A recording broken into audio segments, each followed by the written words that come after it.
Ladies and gentlemen, the show we've all been waiting for, Paranormal Buzz Radio is proud to present REP Paranormal and Friends with your hosts, Kim Purvis and Allison Robinson.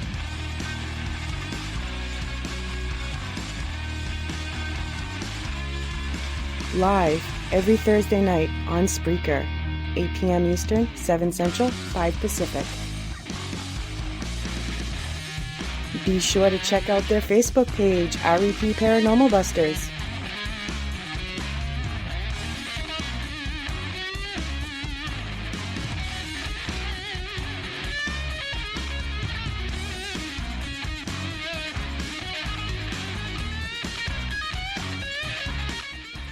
The views and opinions expressed in this podcast by the host or the guest do not necessarily reflect the views of Paranormal Buzz Radio or its sponsors. Use of any material produced by Paranormal Buzz Radio without express written consent is strictly prohibited. For information on everything Paranormal Buzz Radio has to offer, visit our website, paranormalbuzzradio.com. Like us on Facebook, follow us on Twitter and Instagram. Listener discretion is advised.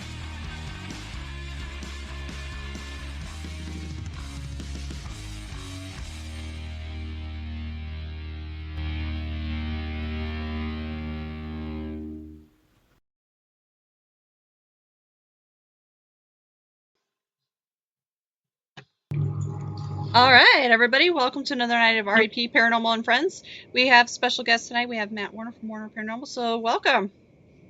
Well, thank you for having me. Yeah, absolutely. Are you surviving? Oh, I'm surviving. We're up to about 14 inches of snow over here today. Holy shit, you can keep it. I don't want it. I absolutely loathe being from New England at this point of the year. Yeah. And I didn't work much. I just hunkered down, cooked, hiding in the heat, and just hibernating today. Oh, nice. Yeah, no, we don't have that much here. Maybe, a couple inches, if that? Pretty much, it's starting to melt. Yeah, and it can stay that way. It hasn't stopped here yet either. Oh, no. Nope. You can keep it up there. We don't want it. Anyways, for the listeners that may not be familiar with you, because I know you've been on Madison's show and Shay's show, so if you want to give a little bit about yourself so they kind of know your background. Sure. So my name is Matt Warner. I am with Warner Paranormal Explorers. Just recently kind of rebranded that to showcase that we do more than just paranormal stuff. But myself, my daughter, one of my good friends, Courtney, and her fiance comprise the team. We're pretty close with each other, but at the same time, like, they're cool when I go out and do all my adventures on my own if they can't do the traveling and everything. So I kind of represent the team at every point I get. And when we can come together and crush it as a squad, we do that as well. Very nice, very nice. So what got you interested in the paranormal? So for those that haven't heard the story, they'll appreciate it. For those who have heard it, you can go get popcorn. Growing up, I was always a fan of horror movies, and I had the greatest Nana that would buy you anything you wanted. So she used to buy me all the movies and that I would ask for, and I always have fond memories of watching all these horror movies that I shouldn't see at a young age and just being scared and seeing movies like Ghostbusters and sparking my interest in ghosts. And I had a couple of head-scratching experiences as a kid growing up that didn't make any sense. And my Nana's house was actually haunted, and we believe it was my great-grandmother who had passed away in the house. I never personally had any experiences there, but her and my grandfather would tell me experiences, my aunts and uncles and whatnot. So we just referred to it as Casper the Ghost, and that was always intriguing to me. And as I got a little bit older, they started coming out with the TV shows like Sightings and Unsolved Mysteries. Mm-hmm.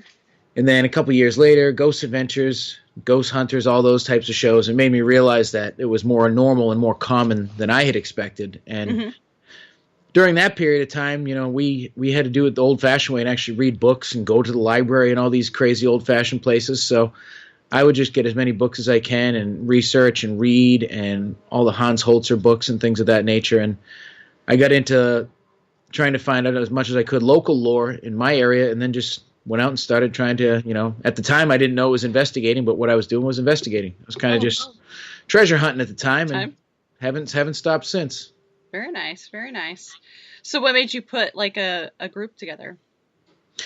So I had as I mentioned, I've always been into it, and growing up, I never had any friends that were into it, and it was just kind of that oddball hobby of mine. So I just kind of did my thing, and years back, I had always wanted to go to Waverly Hills. That was always my everything. That was my Everest for a very long time, and I said, you know what?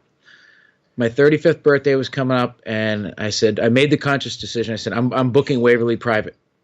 Whether I go by my damn self and pay all that money, or I get some people to go, I'm going to Waverly. So hopped on the computer right at stroke of midnight, January 1st, so I could get, first booking. I booked it the weekend of my 35th birthday. I booked Mackey's also for the same weekend. Oh, wow. And I wound up going, it was 5 of us total. And it was myself, my brother, my sister-in-law, my ex, and a friend of mine. And we had both locations completely to ourselves for an entire weekend. And it was everything I'd hoped it would be, minus Mackey's. I think Mackey's is, not what it's cracked up to be.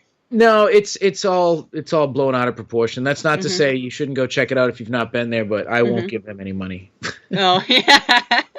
I've been there, done that. Waverly, on the other hand, Waverly was everything I'd hoped it would be and more. Tina is an amazing person, the owner. They do great things down there. I've been back since, hoping to get back there next year. But that was it for me. I said, all right, this is way more fun than I ever expected it to be, doing these big locations. I want to do more. As the years went on, I met up with more like-minded people. I was on a team for a little while, and unfortunately, with the previous team that I was a part of, there was too many cooks in the kitchen, and nothing could ever get accomplished. There was too many varying interests and dislikes. So while still with that team, I decided, all right, I'm going to start my own thing. And I did it with just myself and my daughter at first, because I said, all right, well, if it's just me and her, then who can get pissed off about it? No one can be upset that I'm branching off. But I've always enjoyed, I love the conventions, and I love events, and I love networking. And it's bizarre because I really don't like people, but I love people at the same time, if that makes any sense. It does make total sense. Okay, yeah, because I get peopled out real quick, but I me too. Love the rush of the ghost hunt events and meeting people, like-minded weirdos, to run around in the dark with. And a lot of people on the team didn't like that, and they just wanted to, do residential cases. I don't like residential cases. I just, it doesn't really, if someone needs my help, I'll offer it, but I don't care for them. Thankfully, I don't get many of them either. So, so I started doing that, and then I said, all right, well, I'm the self-professed laziest ghost hunter on earth. One thing I don't do is I don't edit. I hate editing. And if I told myself I have to edit, you'll never see anything from me. So I don't like to edit. Yes. I agree with that, actually. It's a lot of work. It's a labor of love. And I'm also past the point of trying to prove anything to anyone. So I don't really care to put out an evidence video for Tom, Dick, and Harry, because if they don't believe me, they can piss up a rope. It doesn't matter to me. Yep, exactly. You should check out our YouTube channel. Literally our first video was from Velisca in like 2013, but I think we posted it maybe 15. But literally, I think what I did is I held my phone up to my old camcorder. It takes a tape cassette, and I just recorded it that way, and I put it on the fucking YouTube. No editing. No editing whatsoever. There you go. But funny story about that. I'm so bad at editing right now. I've got some YouTube clips, and I was fortunate enough to make it to final round of casting for Ghost Hunters, and I did that exact same thing because they needed clips of me. So I took my cell phone, I'm holding it up to the computer, and I sent it to them, and they're like, I got to ask you about this. So what's up? And he's like, it looks like you held a phone to your computer. I said, that's exactly what I did. But that's what we do. I still made it all the way out to LA. So it doesn't matter. At the end of the day, as long as the content is cool, they don't care about what it looks like. But yeah, you got to do what you got to do. Yep.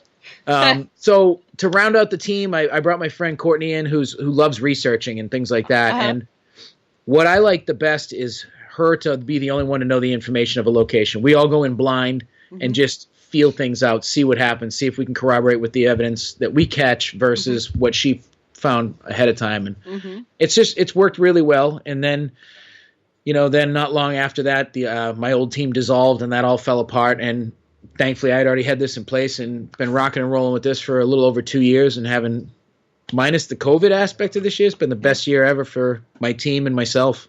Oh, wow. Nice. So you've been to quite a few places then?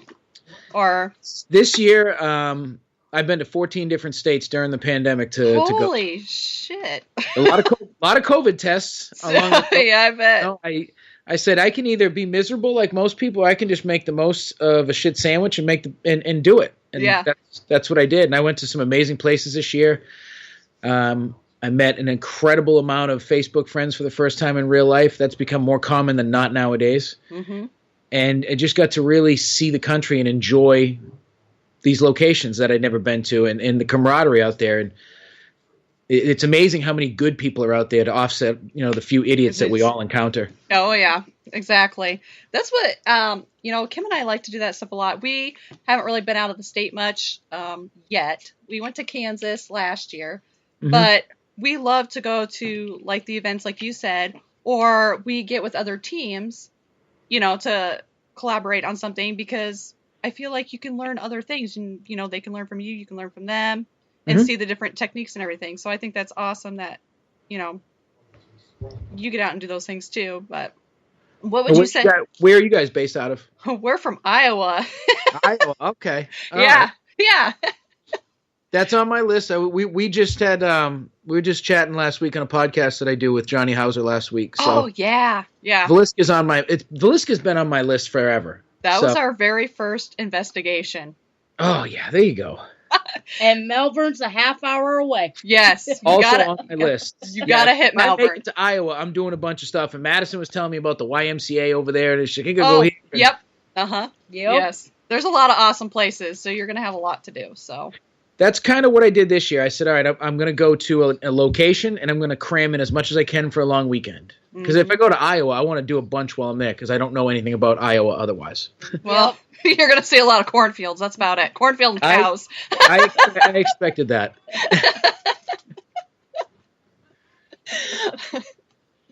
Okay, so what was your favorite place that you've been so far this year? Favorite place this year? Okay. Yeah. This... I almost feel like it's trying to ask me to pick my favorite child. I think overall, experience-wise, it's a tie between Wilson Castle in Proctor, Vermont, and the Detroit 6th Precinct and jail in Detroit. Oh, nice. I had two very eye-opening, life-affirming experiences at each of those places. Two totally different experiences. One was scary, one was enlightening, but they both shaped me and helped mold me towards a better me. So both underrated gems that I cannot wait to go back to. Oh, very nice. I did watch your walkthrough for the Wilson Castle. That place, and I've seen Shay's pictures and stuff of that place. It looks pretty damn cool. It's awesome. And with the marble on the walls. What is up with that? That's what I've been trying to figure out, and it is marble country. So basically marble's everywhere up there. Okay. But I still don't understand the excess of using it for basement walls. Yeah, exactly. Unless you were using it as cold storage in the winter or the summer, that's the only thing I could see a reason for it. But I don't know. Mm-hmm. There's such little history of the castle itself. That was a big part of why a group of us were up there. Was you're trying to help find any history. I don't want to say help write history, because without actual paper trails, you can't really write history based off vibe. But that's what we're trying to do, anyways. Very nice. Now, you've been to Hinsdale, right? I went there this year for the first time. Yep. And how was that? That's another place I'd like to get to. Hinsdale did not disappoint. The ride for me sucked. It was the longest 8-hour. And you talk cornfields. This is 5 hours just through green mountain pastures of nothing. And I'm no cell service, nothing. I'm I hate this ride. And I've had people, hey, you want to go back out? And I was not for a year. I need to take a break, because it takes a lot out of you. But no, the Hinsdale House was great. Dan does a great job with that place. He puts a lot of money back into it, and it's very welcoming. Mm-hmm. We had some experiences there during the regular hours, and then now I went out with myself and Bill Brock, Crystal Lee, Shannon Whitaker, and her husband Christopher. Now Shannon, Christopher, and Crystal are deaf.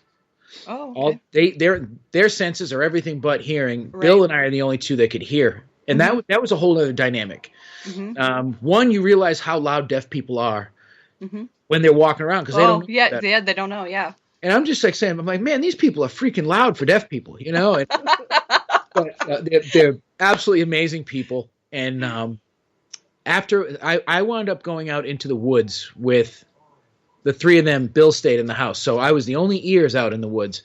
The woods are very creepy, and there's talk of potential puckwudgie out there and other spirits and elementals, and it has a vibe out there. And it doesn't feel normal. And we were warned when we got there that day that the mama bear and her cubs were out in the yard at one point. So we were on edge about that. And then one, I think it was Shannon, she actually could smell bear. Obviously, their other senses are a little heightened because they got ripped off in the hearing department. Right, yeah. They're like, we smell a bear. I was like, well, let's leave because I'm not fist fighting an animal like that today. Like, come on. Yeah, no, I was good, you know. So later on that night, everyone was asleep except Crystal and myself, and her and I were upstairs at the Hinsdale house, sitting in the big bedroom in the dark. It was about just before 3 a.m. We were staring at the other two bedrooms, the doorways, because we were seeing shadow movement. So I had a static dome in one bedroom on the right.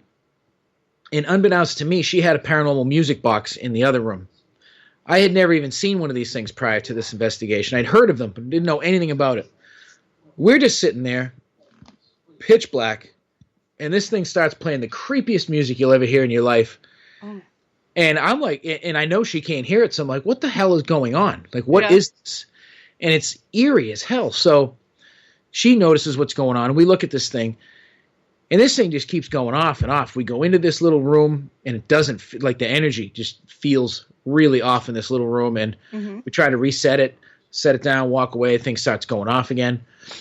So I said, all right, well, whatever, I'll go Facebook Live on my Facebook page, and we got a bunch of people watching, a couple different psychics, and they're all telling me, you're not welcome in that room. There's a man in there, he's got his chest puffed out, he doesn't like you, and you're going to get harmed if you don't leave, and you have to go sage yourself outside. I'm like, oh my God, dude, I got to sleep right here. Like, I don't, don't tell me all this crap, just keep it to yourself. Like, so now I'm paranoid. Crystal's having the greatest time ever because she can't hear it. It's not bothering her. Yeah. So I kind of set my intentions. I let this spirit know that I mean no harm. I'm just there to give it a voice and tell its story, not to disrespect it or anything like that. And the energy did change. The psychics were telling me that he seems at ease, this and that. I'm like, all right, great, and so a little after that, this thing goes off for 45 minutes, this box. And I was like, just shut this thing off. I don't want to do this anymore. And Crystal decides she wants to sleep in that room where it was happening. So I'm like, yeah, go ahead. Best of luck to you. But before she does that, she brings the music box out into the room that I'm going to stay in and puts it in the closet across my bed. Yeah. So not only is she not going to hear it, but she's not going to see the light either because it's my room. So well played. I said, if that thing goes off, I'm diving out the window and you're alone up here tonight. And she kind of laughed and she said, well, if you get really scared, I'll be in the next room. I said, oh, great. That's awesome. So I'm in my sleeping bag like Dracula on top of this bed, like not able to sleep. And I hear all this commotion coming in from the room that she's laying in. And she texts me. She goes, did you hear that? I said, what was it? She goes, there's something under my bed pushing up on the mattress. And I said, well, have fun in there. I'll be out here in the safe room. And just left it at that. And I'm laying there, and the staircase is connected to this bed, and it goes right down into the kitchen. And I'm laying there, and I hear two people talking in the kitchen, a man and a woman, and I hear like 3 or 4 words from the woman and about 2 or 3 from the man. Couldn't make it out. I'm just sitting there, I'm like, okay, not going to check. I know everyone's asleep, but I'm not going down there. I'm not doing it. I need to go to bed. I got 2.5 hours of sleep that night. Oh shit. And that seems to be about my average at most of these haunted places now. Same. That 8-hour ride home was a real treat.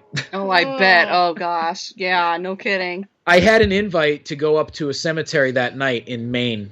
Oh, and I was like, I got up that day. I was like, all right, I can do this. And I was like, you know what? I'm going to go to Maine tonight. Let's do it. I got 3 hours into my drive home, and my eyes are like closed. I'm like slapping myself. I was like, no, I'm going home. Going home. It would have been epic, but I probably would have never made it to Maine. Probably not. So, yes, Hinsdale House, well worth it. Very nice. Yeah, that's on my list to get to. Whether I get there or not, who knows, but I'd like to go someday. You will get there. I hope so. There's a lot of places. We have a whole bucket list of places we want to go to. So my list grows every time I talk to someone. Oh, yeah, I know. Same. Same. Like, oh, that's a good place. Never heard of that place. Gonna have to add it to the list. Yeah. Now, was Hinsdale, was that the one that you tried the Estes method? Was that the I've one done the Estes. I've done the Estes method at a few different places. I did it there with not much luck. The interesting thing about the Estes method when I was there was I was getting a lot of swears, and that's obviously not coming over a broadcast. Right. And it was with a lot of inflection, a lot of like upset tone, but it wasn't. Bill was telling me it didn't correlate really with anything that he was asking. So I don't know if whatever I was hearing was just a spirit that was upset we were there. Because I laid on the couch where the exorcism failed. Yeah. That's the one I. So it was interesting. I've done the Estes method a few different times with some success and some nothing. It's either hit or miss for me. It's never really in the middle. Now, do you use like an app for that? Do you use like Necrophonics or Spiritus, or do you use a spirit box or? I've only done it with an SB7. Okay. It's usually I'm trying to think. When I was at Parafest Maine back in October, I think we used an SB11. It wasn't mine. I'm pretty sure it was an SB11 because we had 2 headphone jacks coming off of the thing. But yeah, I always use an SB7. I don't really believe in apps. I find a lot of there's way too many opportunities to just slide whatever you want someone to hear into them. I also think we sometimes use the Necrophonics or whatever, but I think that a lot of times that when you're hearing something out of there, it just kind of keeps it in a bank, and then the next place you go, you get the same damn shit. That's how I started to feel about the Ovilus, and that's why I got rid of it. Yeah. We use the Ovilus. Sometimes we can get it to correlate, but a lot of times it's just a lot of nonsense that comes up on there. Yeah. That doesn't make any damn sense. I found that, I used it for years, and I found that you would try so hard to make those words relevant. Like, remember 30 minutes ago when it said car? Look at where there's a car right here. Like, you can't do that. It makes you look like a buffoon, and I have scaled back, and a big thing that I did this year was during all these trips and all these collaborations I did with all these teams, as you had mentioned about learning and whatnot, I focused on techniques, and I got to try out a lot of different equipment I'd never used. So now I have a much, much greater grasp on what I like and what I don't like, and my kit is narrowing itself down, and I feel I'm in a good spot now. So that's very, I find that, Kim has a lot of equipment, but I feel like her and I use, of course, our recorder. We used the K2 and her music box. I love my music box. Or like the little cat balls. Weeks ago. Yeah, they're awesome. They're kind of creepy though when they go off in the middle of nowhere and there's nothing walking by. That sound is just, you're like, okay. Oh yeah. We've been scaling back too on a lot of equipment. We don't even take half the stuff anymore. Used to fill up the whole truck. Like she has 3 big ass toolboxes. On wheels. Yep. Oh yeah. My carry-on, my travel carry-on is a rolling Apache case from Harbor Freight that fits all the gear that I need to check in because I don't want them wrecking it, and that's what I fly with. Oh gosh, yeah. But I already have to get more foam and fix it because the stuff I have now, it's like I don't want this crap. I want my new stuff in there, and But I just, my favorite thing to do when possible is just to live stream everything that I do. Let the viewers be the eyes and ears and join the ghost hunt. If they see something great, I'm never going to look at the footage again. I don't have to edit it. It's there. Right. Yep. And at the end of the day, it's all about my personal experiences. And if I can bring people along for the ride, so be it. Yeah.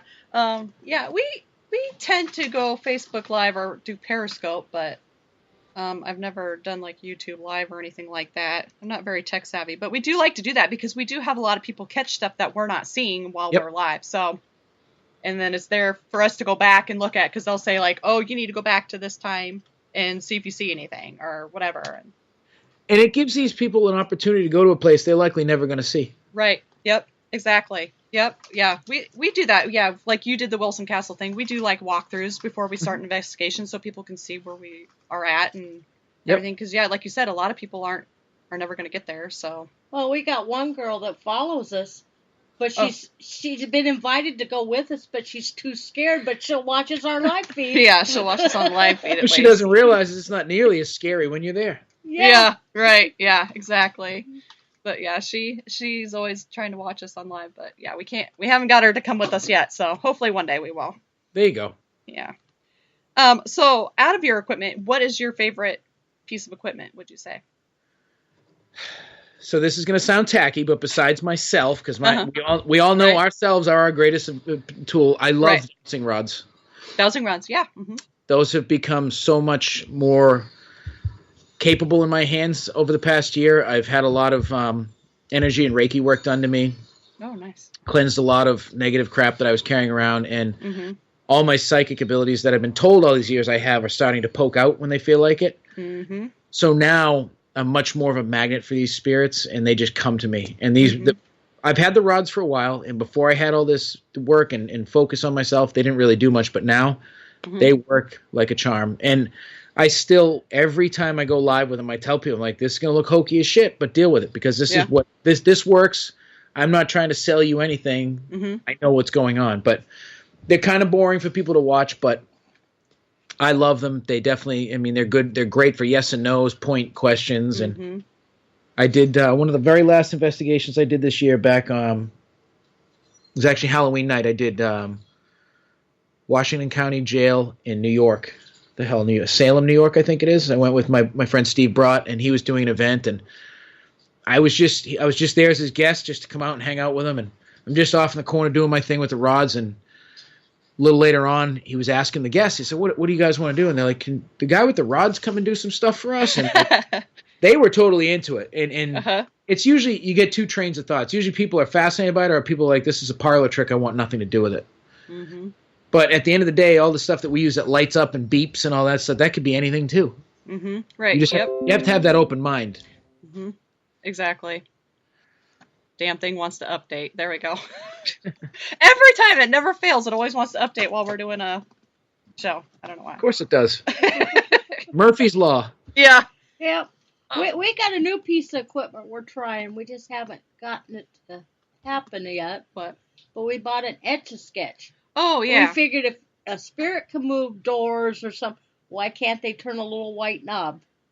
Worth a shot. You never know. So we got two of them. We set them around the places, but nothing's happened yet, but we're hoping. Yeah, you never know. We just like to try different things like that. Like we have candles that we set around. Like you have to literally twist them on or off. Occasionally they do come on, so. Do you guys have the light up cat balls? Yes. Yep. Got those. The person that decided those would work was a genius, because everybody uses those now. Oh, yeah, I know. McIntyre Villa, that is the place that I think I've seen the most activity out of those balls. Like, I mean, she has crazy amount of stuff going on with those balls. They just randomly come on at whenever. Doesn't matter when. They'll just automatically turn on. They're insane. Last time I used those, I was with a friend, and we were at the Oliver House in Middleborough, Mass., which is a local haunt that I frequent quite a bit. It predates the Revolutionary War, built by a loyalist. Ben Franklin has spent time in the house. Very history-rich home, and it's very active. Every time I go there, it's something else. And my friend and I, we had the whole place to ourselves, and we were upstairs in one of the bedrooms, and there is a known ghost cat there. So we had the cat balls out. Sure enough, they start going off. She sees the spirit of this cat at one point. I also see the spirit of this cat. Now, I'm new to that. I'm not used to seeing things. I usually see balls of energy, but now I saw this cat's face right after it played with the ball, and I was like, all right, this is a weird thing that's going on, but it's out there. And it is. The things that we get these spirits to interact with change all the time. Yeah, and the neat thing is that not all the spirits are humans. There are animal ones, because I've come across a cat at Granger House. We were there, and I think it was the first time we were there, and I'm like, what was that? I'm like, that was a cat that ran by, and there's like, they don't have a cat. Like, I saw this like kind of tannish orange cat run by, like we don't have one. We were up in the boys' room, and we were on a live feed, and you could literally hear a cat meowing in that room, but there was no cat. And it, on the SLS that we had up there the same time, it looked like a cat was scratching at your back. Yeah. It was just really interesting. I mean, we haven't had any interaction with them with the balls yet. We've taken like cat toys and stuff to see, but nothing yet with that. But it's We're just. going to take some catnip, but we Oh haven't yeah, done we're it gonna take yet. some catnip. See what happens. You never know. You just never know. Really get that cat spirit stirred up. That's right. So what do you have anything planned? Any big locations that you're gonna try to hit for 2021? So I got a few things that are in the pipeline for 2021. The end of February, last weekend in February, I'm going to be down at the Haunted Savannah Paracon down in Savannah, Georgia. You know, COVID willing, we're still going to go down there. We're gonna raise some hell. I cannot wait to go back to Savannah and be a part of that. That's going to be excellent. What else we got? I've got the Hinsdale House in March. I'm going back to the Detroit 6th Precinct July 31st for a big event that they're holding, a big fundraiser event I'm going to be a part of. I'm going to be going, where else am I going? I'm actually going to Scotland at the end of this year. Oh wow. Oh. Kind of sneaking over the border. Yeah, nice. Spend some time over there. That's I'm going to be with my girlfriend for New Year's, but I'm also going to do some recon for next year when I go back. And Yeah. we're going to try to go. There's a graveyard there. It's one of the most notoriously haunted graveyards in the world. Oh wow. And the rules over there, you can go to the graveyards and cemeteries any time of day, not like here where they close at dusk. So people are scared of it and there's no one there. I'll be there. Nice. So hoping for a live stream from that. But That'd be awesome. yeah, I got those. I'm trying to think what else I've got. Tentative plans to go to Kansas, Tennessee, Ohio. I'm going to be in Arizona next October for the Vulture City Paracon. I'm part of that. Cool. Hoping to go to Gettysburg this year that we got canceled on this year. So I know what's going to happen is before I know it, everything's going to be full. Every weekend's going to be crazy busy, but that's the way I like it. This year was insane. Next year is going to be more insane than this. Oh yeah. Ours kind of hit the shitter this year, but Most people did though. Yeah, a lot of places closed down and we couldn't go. So, or derecho hit them and they had to be repaired and shut down. So, hopefully next year we'll get to those places because there's one place that they are going to be opening up. It hasn't come yet, but it's Sumner School, and I've heard a lot of good things about that place. And so, hopefully next year Jim can get it up and running because we were supposed to do an event there for October, but everything that happened, of course, that didn't happen, but. So hopefully, fingers crossed. We can supposed to do Waverly next year too. That seems like a nice. pretty big guarantee. So very nice, very nice. Darren says he'd like to do Alcatraz. Alcatraz has always been on my list. Yeah, that would be something. That it would. What about the Island of the Dolls? Oh, way up there. yeah. Way That up place there. is freaky. One thing that I'm trying to do, so I'm like I mentioned Scotland. I'm going to Scotland again next September. And what we're trying to do is take a trip to Chernobyl. Oh, yeah. That's way up on my international bucket list. And if we can make that happen, we're going to go from Chernobyl and we're going to drive the few hundred miles and go to Dracula's castle in Romania. Oh, that would be awesome. Trying to bang out whatever I can. You know? Yeah. We got one chance during this life to run it the way we want. So if I can do these things, I'm going to try to do them. Yeah, exactly. Gosh dang. That would be awesome. Oh, they're talking about dolls. Oh. So, Matt said something about cat balls and dolls flying because we had a doll fly off a dresser at us at Malvern Manor. And then, of course, then he was on our live feed for the cat thing. So that must be what he's talking about. Okay, let's see here. I think we had some questions in chat here. Kim's been writing them down for me. As they come across. All right, so question. You can guess who these are probably from. But who's the one person and team you want to investigate with that you haven't yet? Ooh. There's a lot of people I want to investigate with, honestly. Damn, that's a very well thought out question that no one has asked me yet. That's from Darren. I'm surprised you haven't heard it yet. Darren is money questions. I know he is. He must have a book that he pulls from. I'll just rattle off a couple. I've been very fortunate to investigate with some really heavy hitters that have made my life, like with John Zaffis and Scott Grunwald, Grant Wilson. Mm-hmm. I'd love to investigate with Nick Groff. Oh, I'll just leave it at Nick Groff for this one because he's the one I'd really like to work with right now. Mm-hmm. Yeah. He was on our podcast not long ago. Very humble, down to earth guy, and definitely he's passionate and knows what he's talking about and does his thing. So it'd probably be Nick right now. Okay, perfect. All right, let's see here. What's the one experiment you want to try that you haven't yet? I mean, those of you that know me know that I will push any boundary that I come across. It drives Erin, my girlfriend, crazy because she worries that I'm going to die. One of the last times I did the Estes method, I stayed under for 33 minutes. You're only supposed to do like 10 or 15, and I tranced out of my body. I went away. I wasn't even in it anymore, and I felt that, and that was bizarre. I don't know if there's an experiment that I haven't tried yet that I want to, but I'm open to pretty much any experiment. Any at all. Anything that can help us further the research and maybe give me another personal experience, give the viewers, the fans, the followers something to see and talk about, I'm all for it. Good answer. Okay, I'm trying to scribble these out here. Matt says Darren's book will be out January 1st. That's good. I hope it's available on Amazon. Darren says he has like a list of 100 questions. I wouldn't doubt that. Oh yeah, I know. That's what he said. He's like, I think he's heard all my questions so far. And I'm like, that's okay. You can ask whatever. And so he's come up with some different ones, it seems like. So that's good. All right. Let's see. Another question here is, if given a chance to own a haunted location, what would it be and why? Yeah.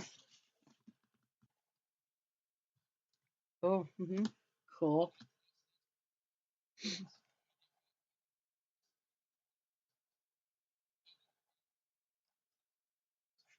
Mm-hmm.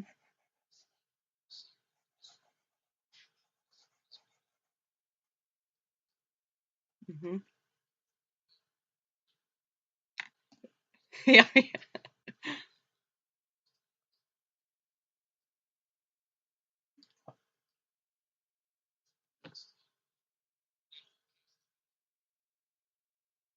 Mm-hmm.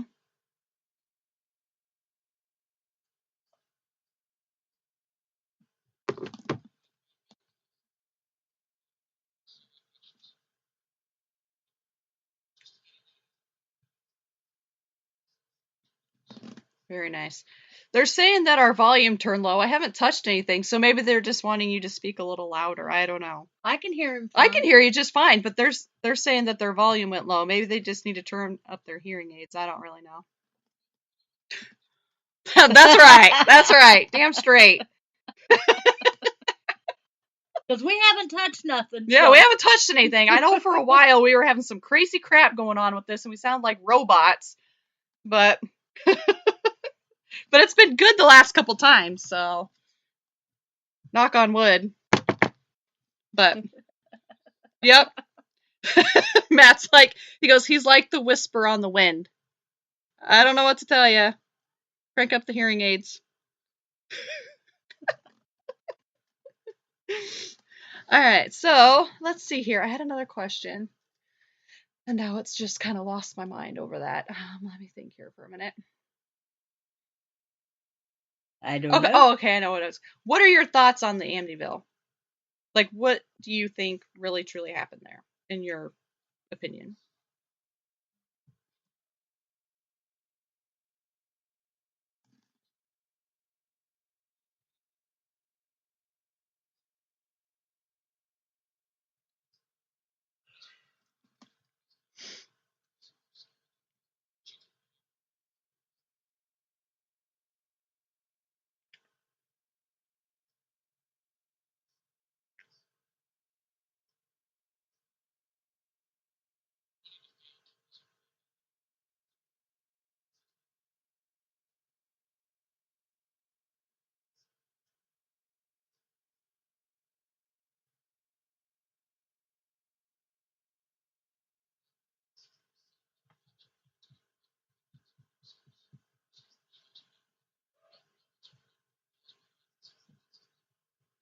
Mm-hmm.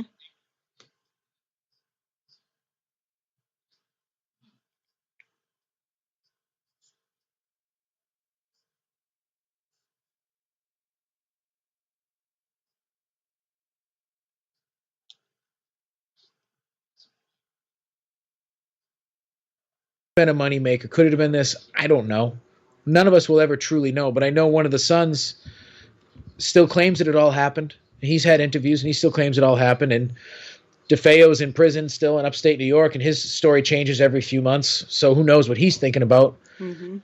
The only thing we can say for sure is that the family, unfortunately, was murdered in that house, and my opinion, that energy does remain. Was it as extreme as the movie and the book? Probably not.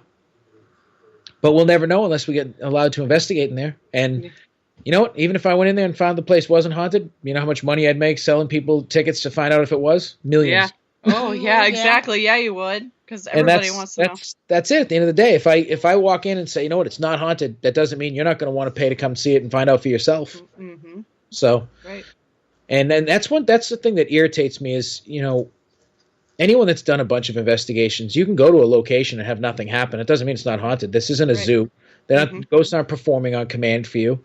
There's off days, so you got to really go to a location a few times, I think, to feel it out. And unless you're fortunate enough to be more in tune with spirits, and then you get your experiences. But yeah. So I think Amityville is definitely something that needs to be uncovered. I don't think it's as insane as the movie and the book made it out to be, but there's something. There has to be something there. Yeah, I would agree with that 100%. And like I agree with you, you know, going to these different locations, there's some times where you might not hear anything other than a cricket fart, you know? You could be there for hours on end and not get anything, but next time you go there, it might be crazy insane. Like, we've had that happen many times at different locations. Like, Farrar is hit and miss, but those last few times it's just been insane. Yeah. But there's been times we go there and we don't get anything, not even an EVP or a knock or anything, you know? So, you know, I'm not sure what's going on. We're still on the show. I can't hear you. Oh, jeez, Darren is FaceTiming Kim. I can't hear you. You trying to be at the show with us? Come on, Darren. I know. Gosh. He's always trying to take over everything. You need to shave. I don't know what he's doing. He must have had too many Mike's Hard Lemonades tonight. I mean, we still have 15 minutes left. Stop interrupting. You could be on the next show, Darren. Yeah. I didn't either. Oh, gosh. Is that one of his questions? Or I was going through your questions. Oh, jeez. Good grief. Hanging up. Oh, jeez. I don't know what's going on here. What the hell? All I was doing was going through his questions. He sent me 100 questions. Are you shitting? Really? Yes. Oh, jeez, he literally did. All right, let's blast some out. Okay, let's see here. Let's see. Okay, number 85. What are the potential dangers of provoking? Oh, this is actually a good question because I like to. I walk a fine line with provocation. I don't do it in a negative way unless I know it's a negative spirit that was garbage. And I'll explain that a little further. So if I'm at an asylum or a TB hospital sanitarium, I'm not going to go in there and provoke a poor person that was sick. Right. But if I'm in a prison or a place where scum of the earth was, I'm going to provoke to get a response. And that's kind of like the pine that I ride, so to speak. I've had really good responses with that. The dangers of that obviously are stirring up shit you're not ready for, potentially getting an attachment, which I'm a complete veteran at that and have dealt with that far too many times for one life. And one of the biggest dangers is insulting people that you're with if they don't understand your motive. Right. And I've had people like, "Oh, I can't believe you're doing that." It's like, do you understand why though? Like this, like I'm in a ward of prisoners that were sex offenders. These people were absolute filth. I have no respect for them in the afterlife either. They were put here because they're garbage.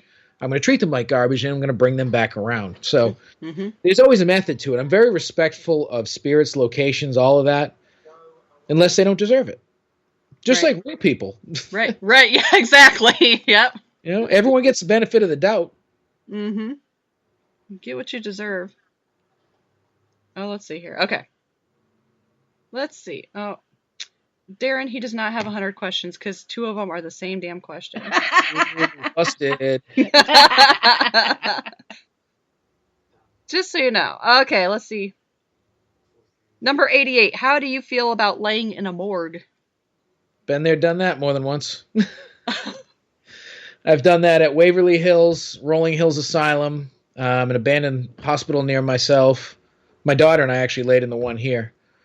I have not No done issue. that yet. No issue whatsoever with that. I've not had any. They have their own smell, their own inherent smell that I think it's your mind. Like, oh, this is what death smells like. Mm-hmm. It's probably just because it's a contained box in a place that's riddled with mold and it's sat unscathed for 50 years. That's probably what it is.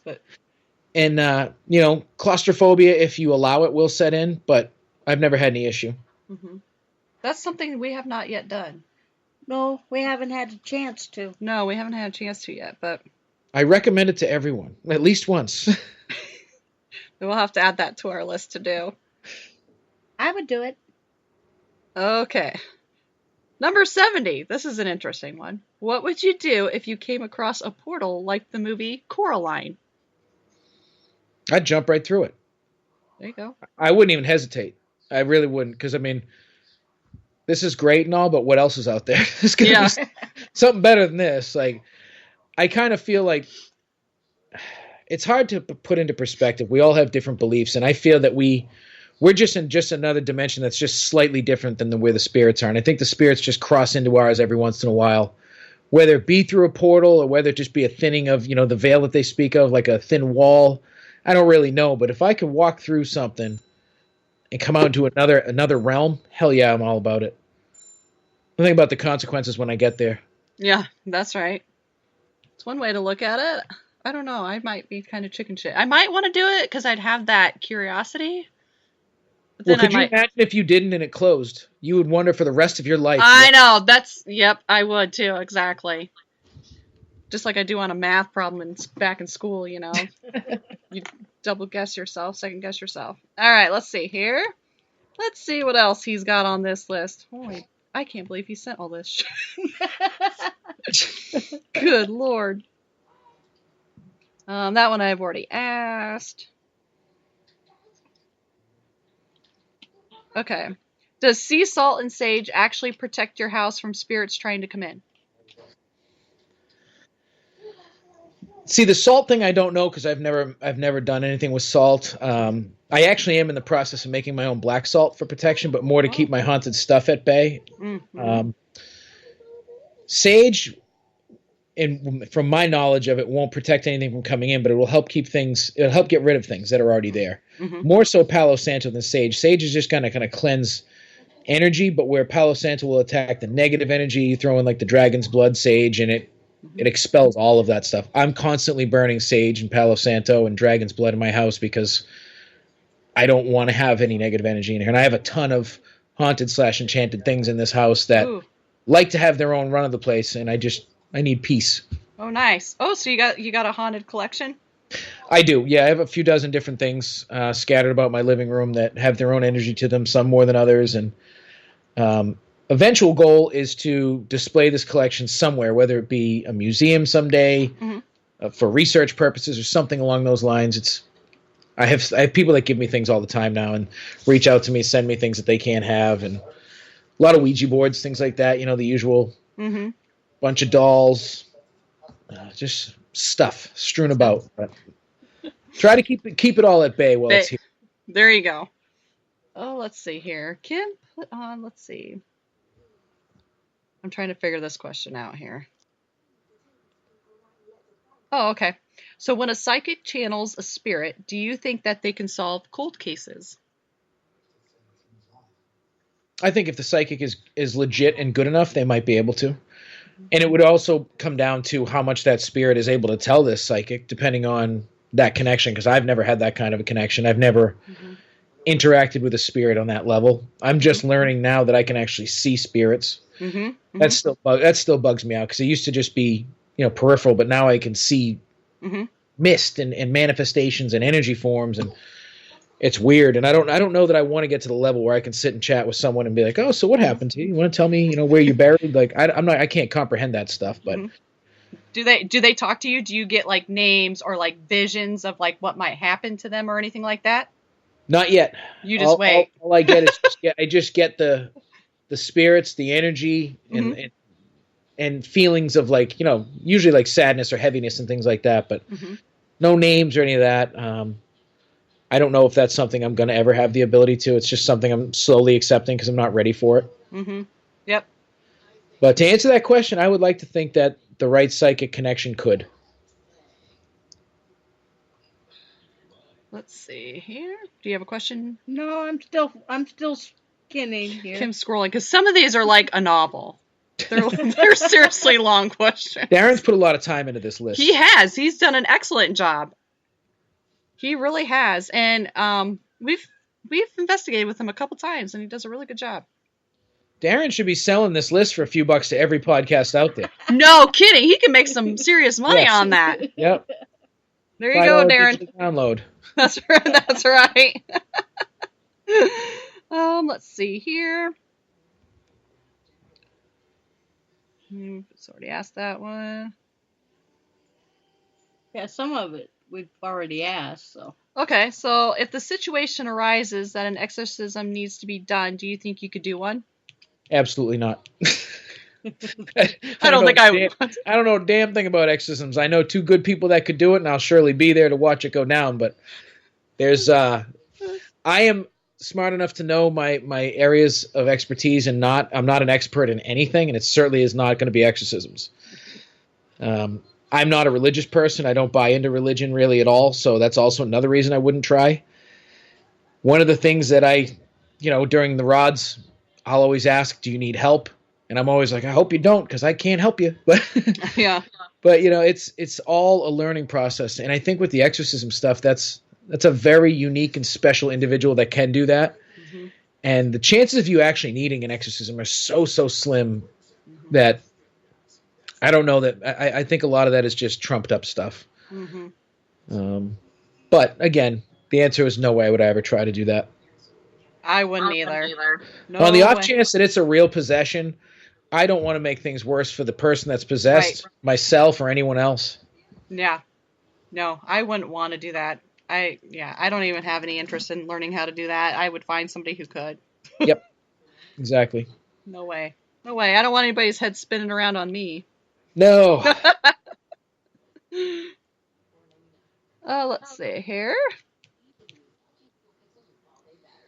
Gosh dang, he really does have a lot of questions. I don't. Let's see. What is the best source to use to help you gather information on places and what spirits are there? Depending on the place, it would come down to a lot. Most times, the curator of the location. Those people that own these locations usually have the most information for you. Start with that. If it's an unknown location, then you go to the good old Google. If you're trying to dig really deep, you go to the local library in that town. Try to get anything backlogged from local newspaper reels, anything like that, any stories you may be able to find. It depends on location, how much work you want to put into it, what you're trying to find out. We generally find that the owners, caretakers, proprietors of these locations have all the information we would ever need.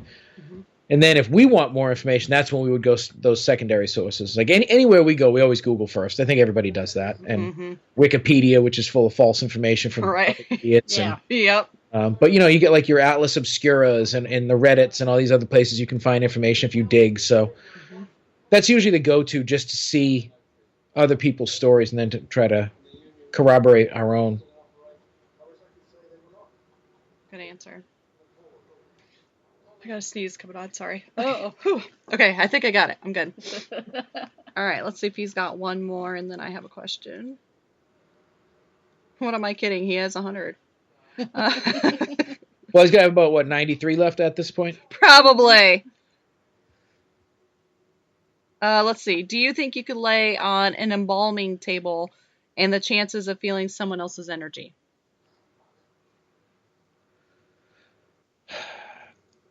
Honestly, probably not, because they were already dead when they were put on the table. The likelihood of the energy being in the body when they're getting embalmed is very slim in my medical degree opinion. But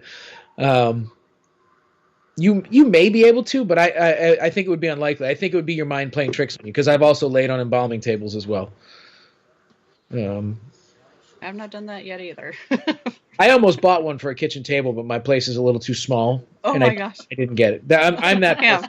That would be kind of cool, though. No one comes over to visit me. I totally understand why. It's just part of it. But yeah, so I don't think it would maintain any energy. Yeah, I don't think so. I don't think it would either, honestly. All right, let's see here. Last question here. What do you think of orbs? I'm one of those people that loves orbs. I believe that some of them are legitimate and are spirit. Mm-hmm. There are, of course, the ones that we know are bugs and dust. Mm-hmm. But they're called light anomalies for a reason, because it's an anomaly. We cannot prove or disprove. And one thing I don't like is when people blow the thing up 8,000 times magnification. It's like, look at the face. It's like, that's pareidolia. Like you can make me think that's a face. It's just shapes. And it's like, if you look at the moon close enough, like we thought the moon was made out of cheese when we were kids, Yeah, like, true. So I don't buy into like faces and orbs, but I've had some experiences that I don't care what you have to say to me. That orb was a spirit. That was not a bug. That was not this. Wilson Castle, for instance. There's a video on my YouTube. The last time I was there, I went to bed in the bridal suite, and it's one of the most notoriously active rooms in the house. Mm-hmm. I was laying in my sleeping bag, went to sleep. Got up the next morning, packing my stuff up. My chest hurt really bad, like I got kicked by a donkey. I was like, wow, my chest is killing me. And a psychic friend of mine, Rini, she had spent the night in the room on an air mattress. She goes, you were snoring all night. I said, no, I was not. And she goes, yes, you were. I said, well, I don't snore, and I have people that will back me up. Like, I'm proud of not being a snorer. It's a big deal, So I was like, I don't snore. And so we went downstairs and to the command central, and they were like, oh, we have DVR footage. And I was like, oh, let's check it out. So we're watching this DVR footage, and I don't know, maybe 20 minutes after I fell asleep, we're watching it. And prior to even going in that room, we were seeing orbs on the DVR system. They're everywhere. Mm-hmm. Most of them dust and bugs, yes. But some of them, the path that they take is just bizarre sometimes. Mm-hmm. So I'm asleep, and this disco ball flashing orb comes out of the bathroom, flies across the room, and goes right into my chest. Mm-hmm. 20 to 30 seconds later, that thing shoots right up and out of my chest. I did see that video, yeah. That totally corroborated the chest pains I was having. Mm-hmm. And Rini says to me, she goes, maybe that's why you were snoring. Maybe it messed up your lungs.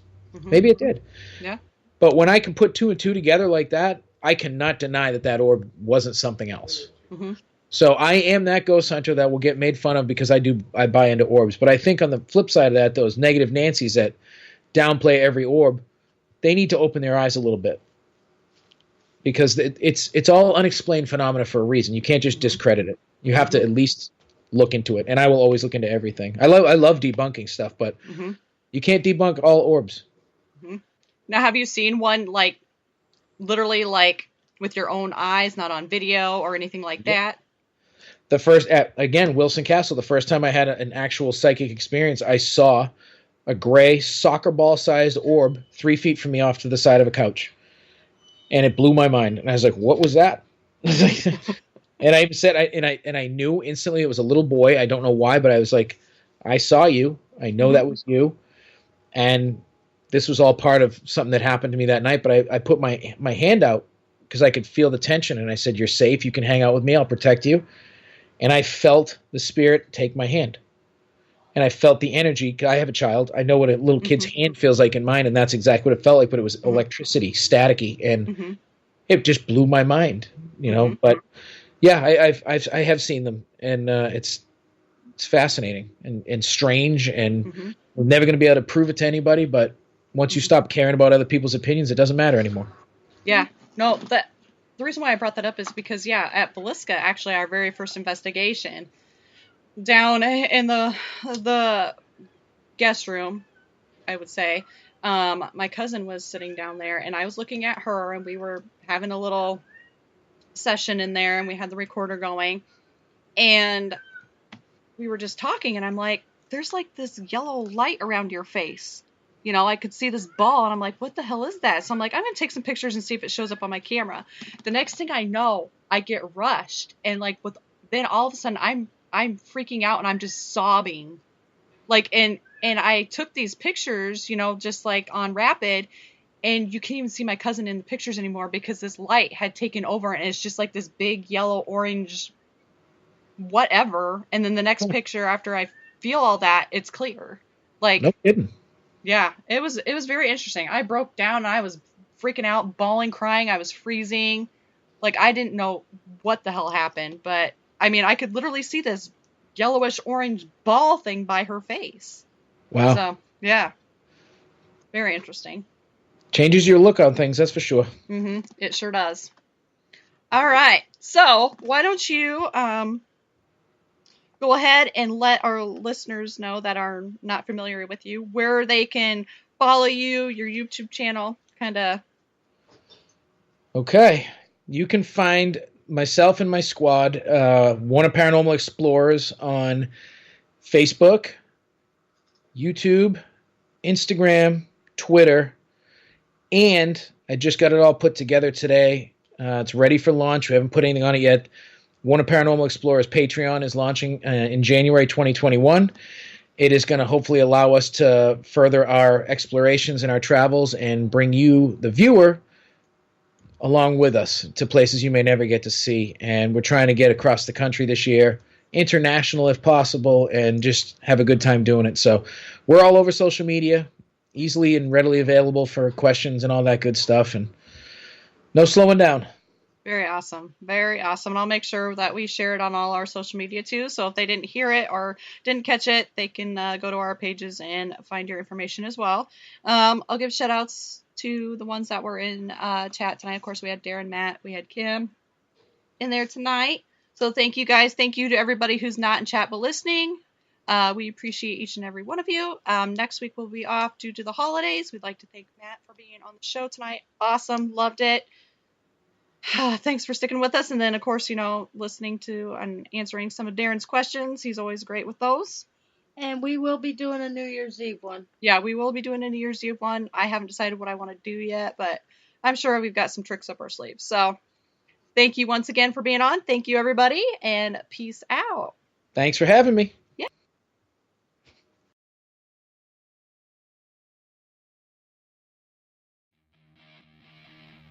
Thank you for listening to REP Paranormal and Friends. Be sure to check out Kim and Allison on Facebook at REP Paranormal Busters.